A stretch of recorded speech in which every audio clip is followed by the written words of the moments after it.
तो प्राणायाम और व्यायाम और अच्छा आहार, अच्छी नींद, पानी की मात्रा ज़्यादा से ज़्यादा, तो इसका वचन देना होगा। यहाँ जितने बैठे हुए हैं तो कितने कल से तैयारी कर रहे हैं? तैयार, हाथ खड़े करें, दोनों हाथ खड़े कर लीजिए पक्के। अब गुरु के आगे बैठे हो और भगवान के आगे बैठे हो, अब हाथ नीचे मत कर लेना, ऊपर ही रखिए। कल से सैर या प्राणायाम या एक्सरसाइज जरूर करेंगे, ठीक है? एक बार ताली बजा लीजिए अपने लिए।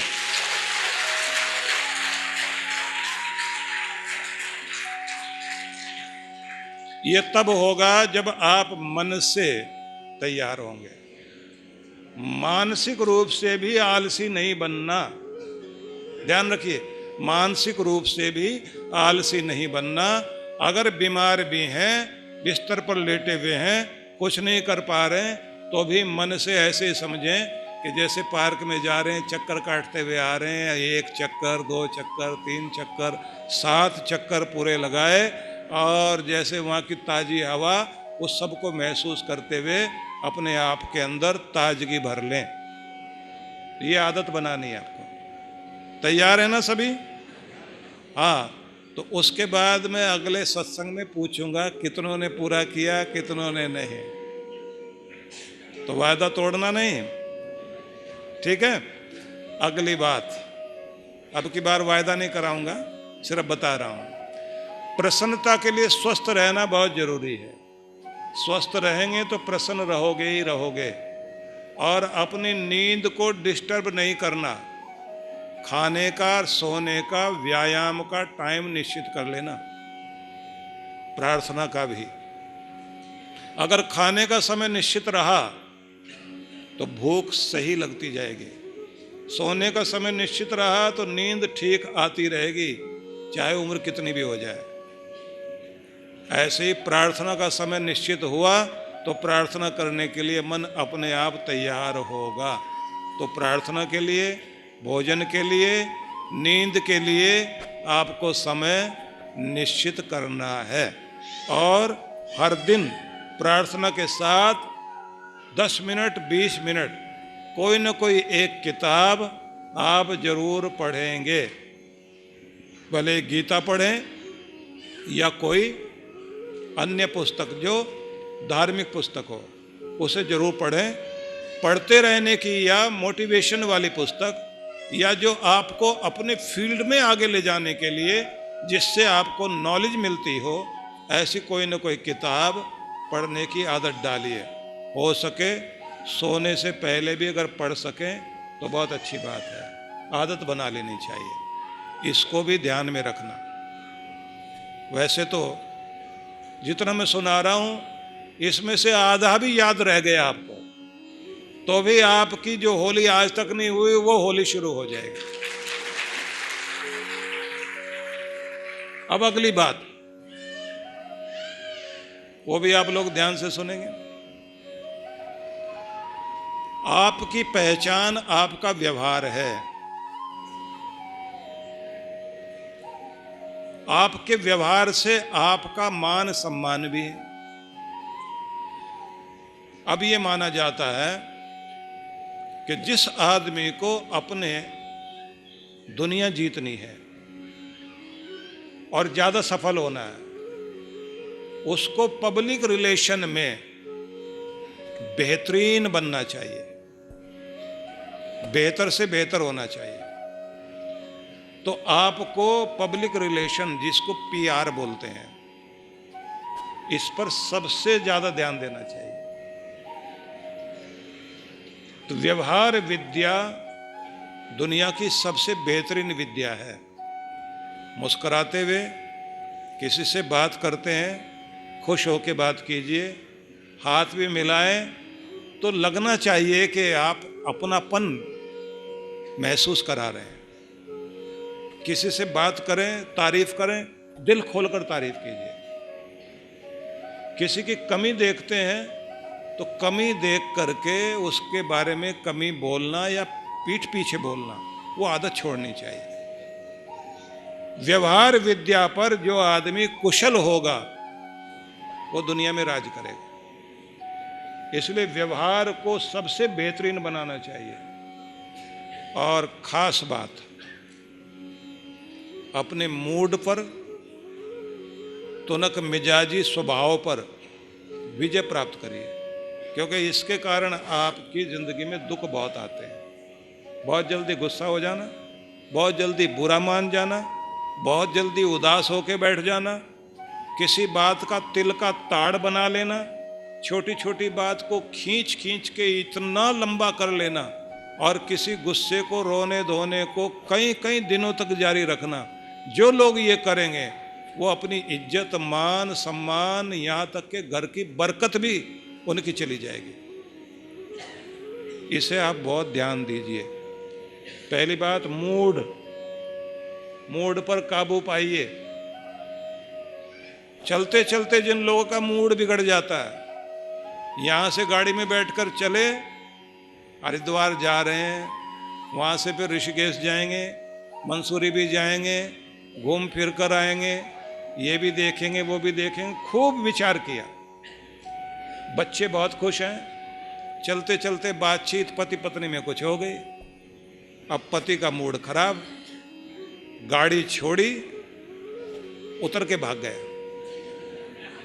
मैं नहीं जाता, अब मैं ही बुरा हूं ना इस घर में, मैंने दुख दे रखा है ना, मेरी पीड़ा है ना, अब तुम मजे करो सब, मैं जा रहा हूं। गाड़ी छोड़ी, भाग गया।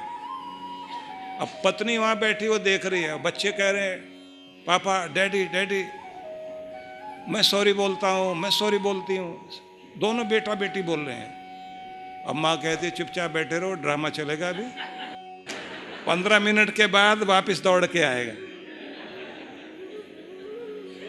वो नहीं हिलती, वो सॉरी भी नहीं बोलेगी। उसके बाद बच्चे खड़े होकर 2 बार सॉरी बोल देंगे, बस तुम लोगों ने सॉरी बोल दिया ना, इसलिए अब मैं जा रहा हूं, अब चल रहा हूं तुम्हारे साथ, नहीं तो मैं इसके सामने तो क्या क्या बात बोलता हूं। मेरे सामने बताते हैं ना आकर, आप लोगों को लगता होगा मुझे कैसे पता है। वो जब पति पत्नी आके बात करते हैं ना, तो उसके बाद में पत्नी बताएगी ये ऐसा करते हैं, पति बताएगा ये ऐसा करती है, फिर दोनों के बच्चे बताते हैं ऐसा ऐसा एक बार हुआ था, कि एक बार तो ऐसा हुआ कि हम लोग जहाँ थे कि वहाँ से ये ऐसे भागे, बस में बैठ के मीलों तक भाग गए। उसके बाद में किसी ने इनको फ़ोन किया, तब वापस आए, और फिर इनकी जब गलतफहमी दूर हुई तो फिर सॉरी सॉरी कहने लग गए। आप ये ध्यान रख लीजिए, ये बहुत ज़्यादा कमज़ोर मन की पहचान है, या मूर्ख आदमी की पहचान है। इतना जल्दी अपने मूड को कमज़ोर मत बनाइए, खराब मत कीजिए। और ये भी ध्यान रख लीजिए, आपका मूड हो ना हो, प्रार्थना जरूर करिए। मूड हो ना हो, आपको रोज़ एक्सरसाइज करनी है। मूड हो ना हो, आपको टाइम से सोना ही है। मूड हो ना हो, आपका टाइम भोजन का हो गया, भोजन कीजिए। जो आपकी ज़रूरी चीज़ें हैं उसमें मूड मत लाइए। दूसरों का मूड भी ध्यान में रखिए। मैं कभी कभी प्रवचन में बोल देता हूँ कि अगर सड़क पर आपको कुत्ता मिल जाए और वो पीछे लग जाए आपके, तो क्या आप उसको ये बोलते हैं कि आज मूड नहीं है भागने का, भाई साहब का लाना है? कुत्ता ये कहेगा मेरा तो काटने का मूड है आज, अब तू भाग या ना भाग, मैं अपने मूड से चलूंगा, तुम्हारे मूड से थोड़े। विचार करके देखिए, जहां आपने देख लिया कि कुत्ता पीछे लग गया तो आप मूड नहीं देखते, फिर जान बचाते ही हैं। अगर अपनी जिंदगी की मुसीबतों से पीछा छुड़ाना है तो मूड को फेंक कर आइए और मजबूत बनकर चलिए। रोज होली चाहिए मुझे आपकी जिंदगी में, रोज प्रसन्नता चाहिए आपकी जिंदगी में। और महिलाओं को भी मूड को संभालना है, महिलाओं को भी ध्यान रखना, तिल का ताड़ नहीं बनाना। महिलाओं को भी ध्यान रखना, जिद को नहीं पालना है। ये भी ध्यान रखना है कि कई कई दिनों तक वही बात बार बार दोहराते रहना और वही ताने और वही सब चीज़ें छोड़ दीजिए इसको, नहीं तो घर खराब हो जाएगा आपका, जिंदगी खराब हो जाएगी। अपने माथे पर उन चीजों को मत चिपकाइए जो आपको पीछे ले जाएं। अपने मंत्रों को पढ़िए, जहां कहा उद्यानम ते पुरुष नवयानम, मनुष्य तेरा जन्म आगे बढ़ने के लिए हुआ है, पीछे जाने के लिए नहीं, ऊपर उठने के लिए हुआ है, नीचे गिरने के लिए नहीं। जिंदगी में रोशनी लाने के लिए तुम्हारा जन्म हुआ है, अंधेरों में जिंदगी जीने के लिए नहीं। इसलिए अपना उत्थान हमें करना होगा, अपना भला खुद सोचना होगा, और कोई और आप आकर आपके ऊपर उपकार नहीं करेगा। इसलिए मैं निवेदन करूंगा, आज से चेंज कर लीजिए अपने आप को। होली आई, दिवाली आई, त्योहार आए, चले गए, हम नहीं बदले तो ये त्योहार हमको कुछ दे नहीं पाएगा। इसलिए चेंज करें अपने आप को, बदलें अपने आप को। हम लोग अच्छा प्रचार करके यहाँ बहुत भीड़ कर सकते थे, शोर शराबा होता, जैसे भी शिवरात्रि को आपने देखा था ना, इतनी भीड़ भाड़ आ गई, बहुत ना इतने जानकारी दी गई, आप इतने सारे लोग चल करके यहाँ आए, यहाँ से लेके वहाँ तक बैठे हुए ना, तो इसका मतलब है सिलेक्टेड लोग हैं, गुरु के द्वारा सिलेक्टेड या भगवान के द्वारा। तो आपकी क्लास ऊंची होनी चाहिए, आपकी जिंदगी बेहतरीन होनी चाहिए। इसके लिए आज से कोशिश कीजिए, और निवेदन ये है, हंसो भी, हंसाओ भी, खुश भी रहो, ना दुखी रहना, ना दुखी करना। तो व्यायाम भी आप करेंगे, प्राणायाम भी करेंगे, खुश भी रहेंगे, और प्रार्थना भी करेंगे, पढ़ेंगे भी सही। अब बात थोड़ी समृद्धि की करना चाहता हूं, वो भी जरूरी है। जैसा युग इस समय चल रहा है, जैसे दौर चल रहा है, इस समय बहुत बहुत दबाव का दौर चल रहा है। इस समय में लोगों की हालत जो आप लोग देख रहे हैं, महंगाई लगातार बढ़ ही रही है, कमाई घट रही है, और फिर आपके सामने खर्चा भी बढ़ रहा है। फिर अचानक कोई ना कोई समस्याएं भी आ जाती हैं, तो बैलेंस बार बार बिगड़ता है और जिंदगी जो है मजबूर हो जाती है। मैं ये कहूँगा आपसे, मेहनत तो करना होगा कमाने के लिए, बुद्धिमत्ता पूर्वक मेहनत करिए। जो जिंदगी में आप पाना चाहते हैं उसका सपना देखिए, उस सपने को भगवान से पूरा करने के लिए प्रार्थना भी करो। और जब कभी ऐसे मौके मिलते हैं, जो हम लोग आपसे ऐसी वर्कशॉप आपके लिए लगाते हैं, जिसमें कोई ऐसा मेडिटेशन होता है जिसमें आपको समृद्ध करने का कुछ न कुछ संदेश दिया जाता है, सिखाया जाता है, ट्रेनिंग दी जाती है, उसे आप जरूर उसमें भाग लें, उसे अटेंड कीजिए, उससे बहुत लाभ होगा आपको। ऐसा मौका जरूर ढूंढें जिसमें वरदान सिद्धि सिखाई जाए, वरदान विद्या सीखें, आप अपने श्रीयंत्र को आप ठीक से सिद्ध कर सकें। आपको ये भी सीखना है कि आपकी साधना पूरी हो सके। अभी मनाली में जब कैंप लगेगा, ये लघु चांद्रायण 16 दिन का है, तो 16 कलाएं अपनी जगाई जा सकें। एकदम तो आप जो है कलावंत नहीं हो जाएंगे, लेकिन फिर भी आपकी बहुत सारी शक्तियां जागेंगी, धीरे धीरे अपने आप को ऊपर उठाओगे। तो इन सब चीज़ों में आपको आना चाहिए। और जो यहाँ आप आते हैं, तो अपनी एक डायरी बना लीजिए, जो आप सुनते हैं उसे नोट करें। एक चीज़ मैंने देखी, एक न्यूयॉर्क के सज्जन हैं जो ये करते हैं कि रोज़ जैसे यूट्यूब पर वो देखते हैं 20 मिनट का कार्यक्रम या टीवी का रिकॉर्ड किया हुआ 20 मिनट का हमारा प्रवचन, उस 20 मिनट में अपने सारे प्राणायाम करते हैं, उसके बाद थोड़ी देर ध्यान करते हैं, फिर स्नान करने के बाद फिर ध्यान करते हैं। वो ये कहते हैं कि मेरे पूरे जीवन में एक बहुत बड़ा चेंज आया है। हालांकि वो सत्संग में बहुत कम आते हैं। इस बार जब न्यू जर्सी में कार्यक्रम हुआ, मुझे मिले, एक बड़ा लंबा चौड़ा पत्र लिख करके मुझे दिया पर उनकी ये बात मुझे अच्छी लगी। वो बोले प्रवचन और प्राणायाम में दोनों साथ जोड़ लेता हूँ, क्योंकि अकेले प्राणायाम करने में बोर हो जाते हैं, तो सत्संग भी चल रहा है, प्राणायाम भी चल रहा है, दोनों चीजें मैं साथ साथ करता हूँ। तो ऐसे मैं आपसे कहूँगा कि सीखें भी सही और उसको नियम के साथ में जीवन में ढाल लें। और हर दिन आपको कुछ चीजें अपनी समृद्धि के लिए करनी है।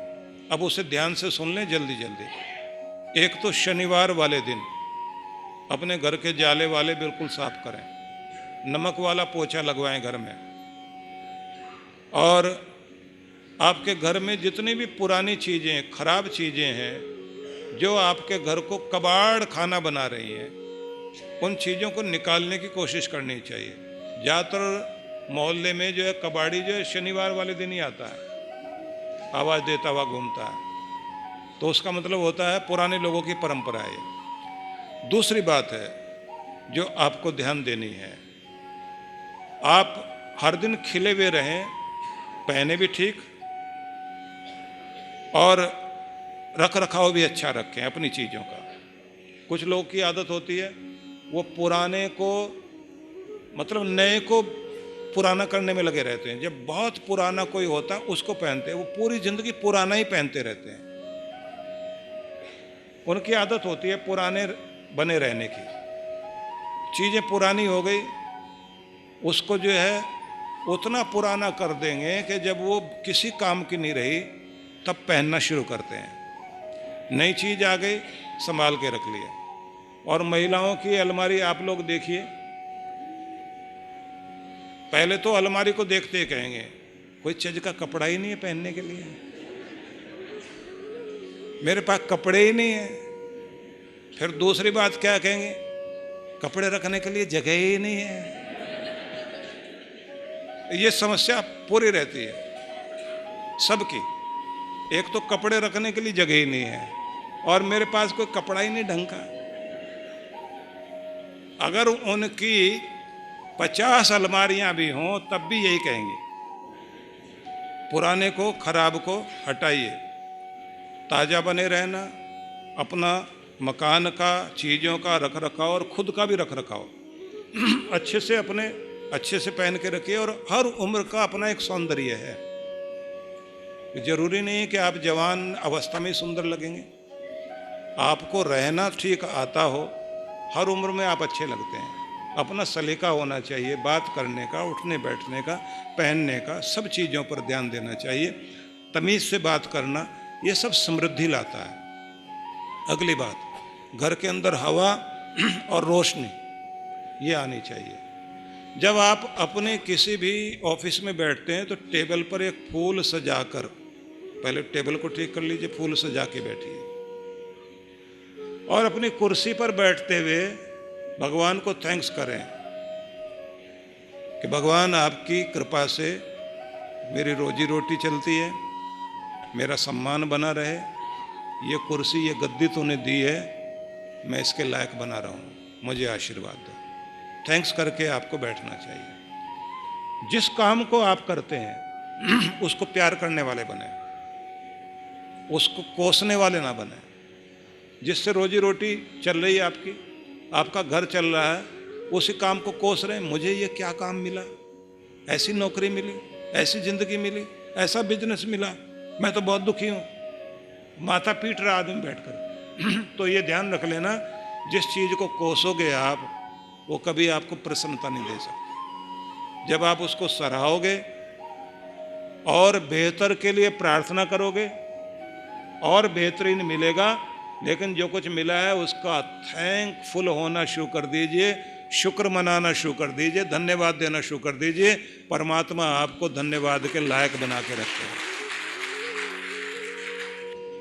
आने वाला समय आपके लिए बहुत खुशियां देने वाला हो और हम इतने आनंद से अपना जीवन सभी व्यतीत कर सकें, मुस्कुराते हुए जागें, पूरा दिन यादगार बनाएं और शांति में सोकर समर्पित होकर भगवान के चरणों में हर रोज इस तरह सो जाएं जैसे कोई बच्चा अपने माँ की गोद में निश्चिंत और निर्भय होकर सोता है, ऐसी निर्भय नींद मिले, आनंद की जागृति हो।